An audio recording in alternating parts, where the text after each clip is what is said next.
Good morning. Super excited to be back with you all and very thankful that you guys took out your time again this morning to really dedicate to finishing the process of our venture ideation and planning.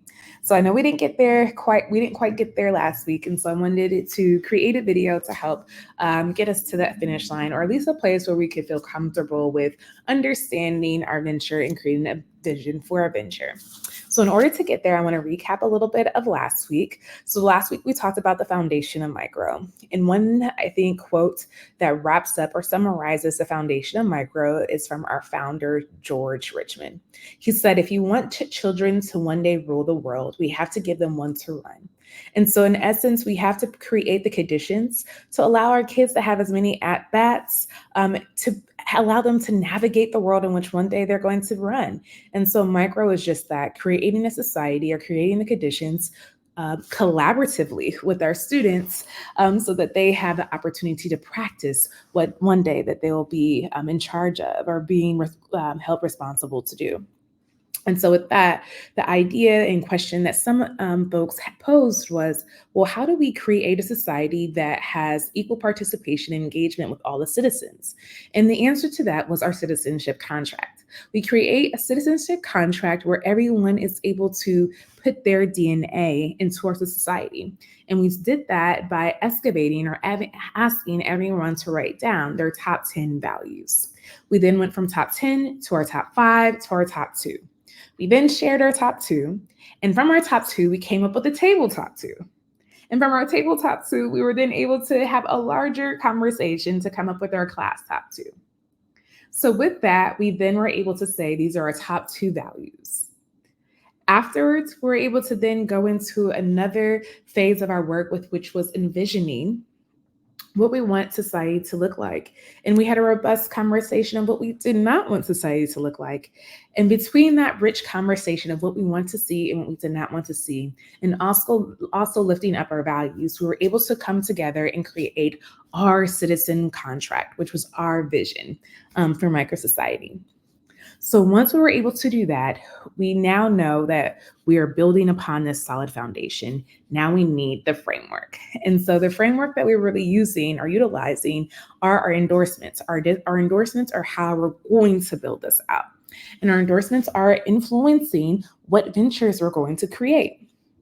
We know that this year, everyone needs to have a different venture. We want to provide our students, our citizens, with a well-rounded experience where they're able to truly dig into opportunities that are going to prepare them for the world in which they're going to run one day.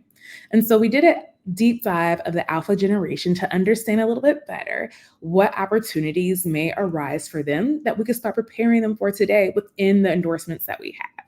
And so after we did that deep dive of like who are the alpha generation and the different opportunities career-wise there will be, we were charged with the opportunity to list out all of the different career opportunities that will fall under our endorsements that our kids could possibly have. Some groups came up with 10, 12. I believe there was even a group with 15 or plus career opportunities that really stretched our idea of like what this could look like for our kids. This part is really essential. We want to make sure that we have a well-rounded offerings that we can have for our kids. We then went back through and said, now, which ones are most innovative? And I want to push us here because we didn't quite get there last week. Everyone should choose a separate venture that is equally innovative and, going through our second filter, equally as lucrative.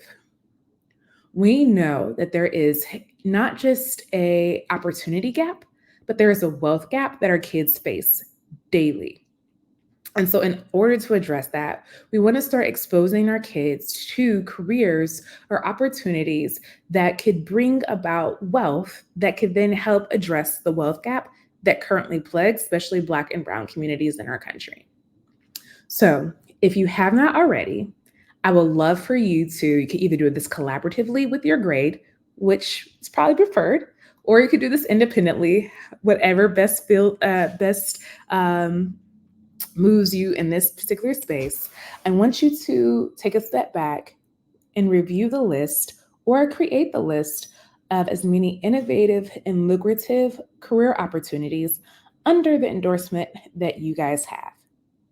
Remember, you can use ChatGTP as a tool or Google just so that you have a well rounded list of opportunities. Give yourself at least 5 to 10 minutes to do that.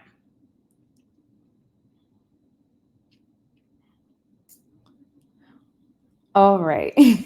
Now that you have listed all of your career opportunities under your endorsement, go back through that first filter I just talked about and highlight the ones that are the most innovative. And have a talk with your colleagues. Why are these innovative? What do these look like? How could these look? What does this mean? And do the same for lucrative. We want our kids to be 6-figure plus earners. So, which opportunities are the most lucrative? And also have that conversation. Now, after you have identified either the top 3 or the top 6, depending upon how many teachers are in that grade or teaching that endorsement, we're going to then go around and say which one we actually want to do.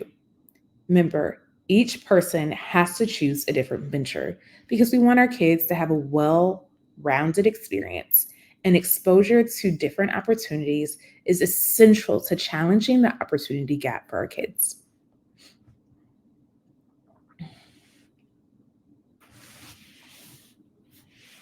Now that everyone has their own separate venture, this is your time to take a deep dive. Dive into what really is this venture? What does this venture mean? What does this venture need to look like? And so that's where we're going to talk through and walk through our 2024 Sageland Elementary Venture document. So on the document, you'll see Scotty Land values, which are the top 2 values that we chose as a group. You'll see our citizenship contract, which is going to be pre-populated for you. You're going to type your endorsement name, and then you're going to type in your venture. Remember, again, underscore, exclamation point. Everyone has a different venture. Super important. But under the part where it says your venture, you're going to type your venture, and you're going to try to create a vision for what this looks like. In order to do that, you have to research this venture. What does this venture look like? Who all supports this venture? What are the organizational makeup of this venture? What are some key vocabulary terms, concepts about this venture? So, example, Zen Master. I have no idea what a Zen Master is, but because my endorsement is health and wellness, I looked up Zen Master and it said it was pretty lucrative. And so when I go to Google and I type in Zen Master, it brings up a somewhat vague English term that arose in the first half of the 20th century, sometimes to refer to as an individual who teaches Zenful practices. I also see where this is becoming a big thing, especially with our society being as busy and as complex as it is. These are people that really master the art of meditation and simplification. And so I see a lot of opportunity for the Zen Master to, one, understand how to plug in social emotional learning, to do yoga, mindfulness practices, breathing, maybe even journaling. And so now I'm starting to get like a better idea of how this could look in my venture. So using Zen Master as an example, I'm going to type in like my venture is going to be comprised of 25 citizens, in which 5 will be my yoga teachers. 5 will create different pamphlets on yoga, meditation, practices. I'm going to have 5 people who are going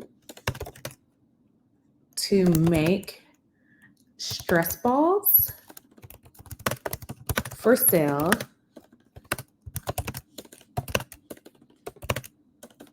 and et cetera, et cetera, et cetera. So because I did my research, I was able to then fill out a little bit more of my vision. Of course, this is not going to be 100% perfect. This is just me in the moment, jotting down everything that comes to my mind to better understand like how this could look when my kids then start to execute that venture. The next part of what I'm going to do is then making sure that we are able to collaborate effectively. I'm going to write down my other teammates, their ventures. So I'm not going to copy down their vision just yet, right? We'll get to that point, not in this phase, but I'm going to copy down just what their ventures are, just so that I have a great understanding of how I can either support with my venture, we could collaborate more with my venture, things of that nature. So an example would be, I am the Zen master, and then my colleague, because we were in health field, they are going to do, they're going to be a physical as a fitness center. And they're going to really do exercises, different cultural dances. They're going to learn about the body and different tools that could help with the body. Like if it's stress balls, if it is fidget spinners, they're going to do a lot of different things that could be very complementary. Also sound, music, things of that nature. And that is just so that I can, when I'm thinking about this more deeply, be able to plan and see how we can collaborate. Because everything that we do in micro should really be a reflection of what we're doing in the classroom, I'm going to then start to jot down, like, what do my kids need to then know skill-wise that relates to ELA.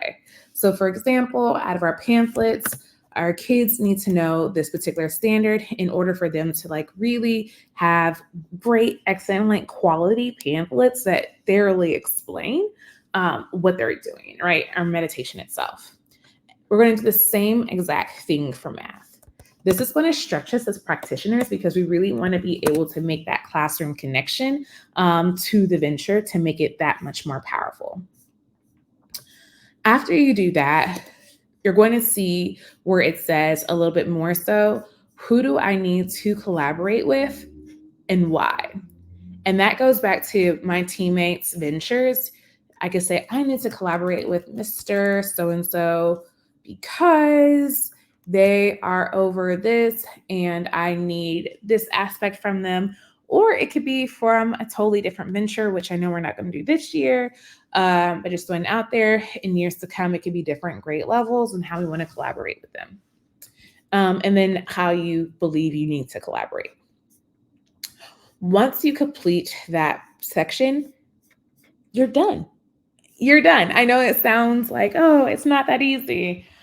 It's not. It's going to take time. It's going to take really being creative and a lot of like digging into the different ventures and where they could be. One thing I'm going to leave you with is be creative. Challenge the status quo. Challenge what our kids could do. And make sure we're challenging ourselves to fast forward to 2020 or 2050 or 2035 and seeing like, who do our kids need to be? And what is the venture within the endorsement that I have that's going to get them there? Well, I know I couldn't be there in person, but I'm so thankful that you made the space for me to plug in on the video.